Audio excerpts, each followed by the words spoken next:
Teaching looks different this school year. Hear from our teachers regarding ways they are engaging their students.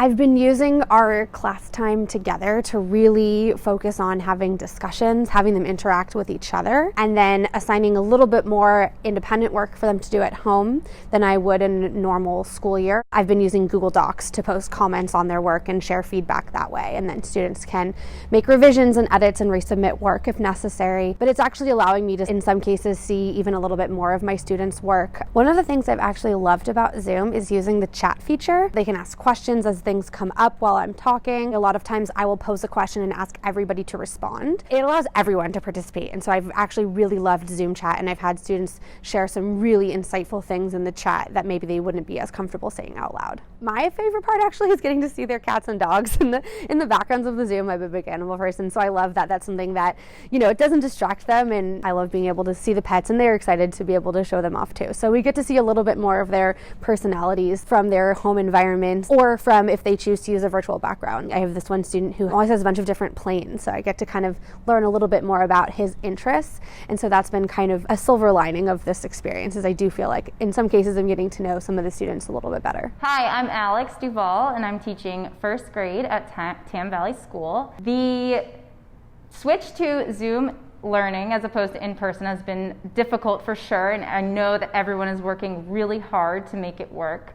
I could tell you about so many pieces of technology that teachers are learning to use, like Screencastify and Google Drive and Seesaw and everything else, and I am constantly impressed at how my colleagues are able to very quickly learn these tools and implement them to engage and teach and assess all of our students. It might surprise you that my favorite strategy is actually pretty traditional, and it's to get things into the hands of our kiddos. So weekly, we put a lot of thought into what goes home in these Ziploc bags, and they are getting home to our kiddos because of awesome parents who are picking them up and dropping off work. And in a time where we are connecting through a screen and learning through a screen through most of our days, it's really special to be able to be holding the same thing and working on it together, and it's forming this connection that technology doesn't actually do for us. The biggest treat for me is having them go through their bags every week and notice that we all have the same things. It's kind of like that saying, we're looking up at the same moon even though we're far apart. So that's been really great. Hi, my name is SASHA VARGAS. I'm a fifth grade teacher here at Edna McGuire School. So in Google Classroom, I'm able to post assignments, and students are able to take pictures and post their work or attach documents so that I can see it and give them feedback using a little voice memo, or I can give them feedback using a rubric or typing something out. I also use Seesaw to be able to see students if they're going to give a speech or read something aloud or post a work and type directly on it or write directly on it. Another thing that we use in class a lot is Pear Deck. I can engage with them in real time and see what they're working on. It's almost like an interactive whiteboard idea. Another way I do this is just by putting them in breakout rooms. And when we're on Zoom going to and from, I pop into a breakout room and we have discussions this way. So small groups or one-on-one, and I can check in on their understanding. This is one of the benefits of distance learning, is I feel that more than ever I've been able to really zoom in on how the students are doing based on real time using different applications or platforms, and then being able to touch base with them. Some fun things we've done in distance learning, because not all of it has to be just academics. We really have to tune in onto their social emotional needs and just keep it light. I will do just your old-fashioned whiteboards, and I have all the students pull out their whiteboards that we gave them, and I will tell them to draw a certain number of triangles or a certain number of circles and a certain number of lines,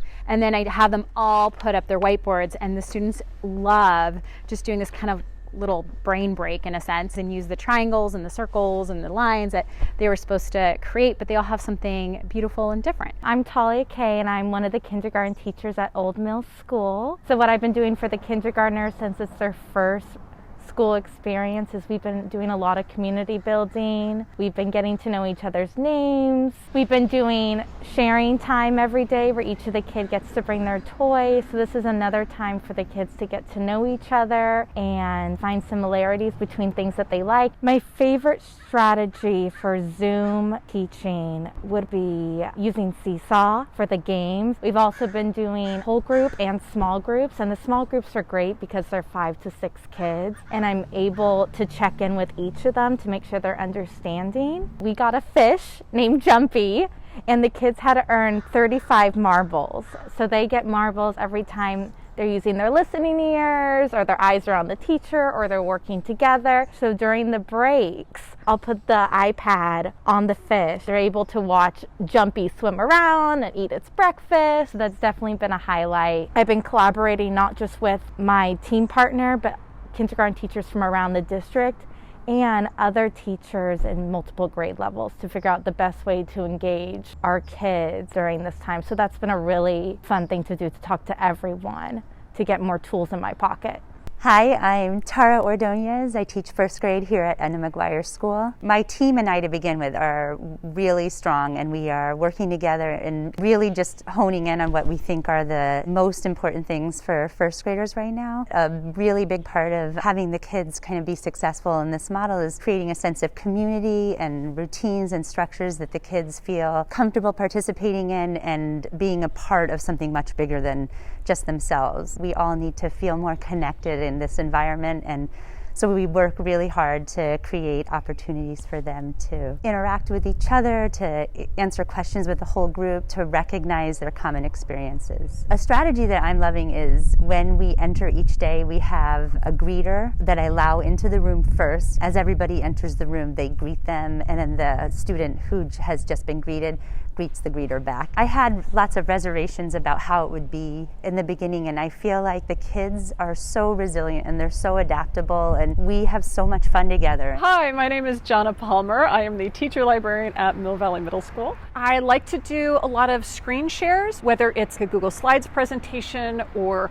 web searching techniques. I also like to get them involved using Pear Deck, which is an add-on to the slides program for Google, and that allows students to interact with what I'm showing them on the screen. I've been really surprised since March at some of the incredible things that we've been able to do and ways that I've been able to connect with students, in some ways in different and even better ways than we were able to connect before. For instance, I actually had a message from a friend of mine in Berlin wanting to know if we wanted to connect with another middle school. So we actually started meeting with this class in Berlin in March of last year, and we've kept it going. So it's been so nice because kids are able to connect to students in another country, but they're going through largely the same thing. Also, I've been holding library office hours, which at the beginning of this fall I thought was going to be me sort of sitting there and getting some work done while I answered a few questions. But instead, I've gotten this wonderful group of MVMS students who just kind of like to hang out and talk about books and their homework. And most of them are from different elementary schools, and they've actually met each other just hanging out in library office hours and started their own creative writing club through the school. I love that not only have I been able to connect with students, but they have actually been able to connect with each other in that way, and that's been really nice. Hi, my name is CATHY Cohen. I teach 4th grade here at Tam Valley Elementary School. You have to really pick and choose what you want to teach and pick activities where you get a lot of instant feedback, and I'm having to be really much more flexible because you just have to go with what's working with the kids. They love using the chat. I like using whiteboards. They like to hold up the answers and it keeps them engaged. And I think just really variety for me, but also not introducing too many new things. I do check-ins, so I get feedback from them. I use the Google Forms and I ask them what they like, because it is really hard for them to be in a little box. So I try to get as much feedback and buy-in from them and do what they like to do as much as I can, because in the classroom they get all this positive reinforcement to do the things that they like to do. So I'm constantly changing what I'm doing with their feedback, and my feedback of what I see is working for them. They're so happy to jump on, and they want to see their friends and they want to see their teacher.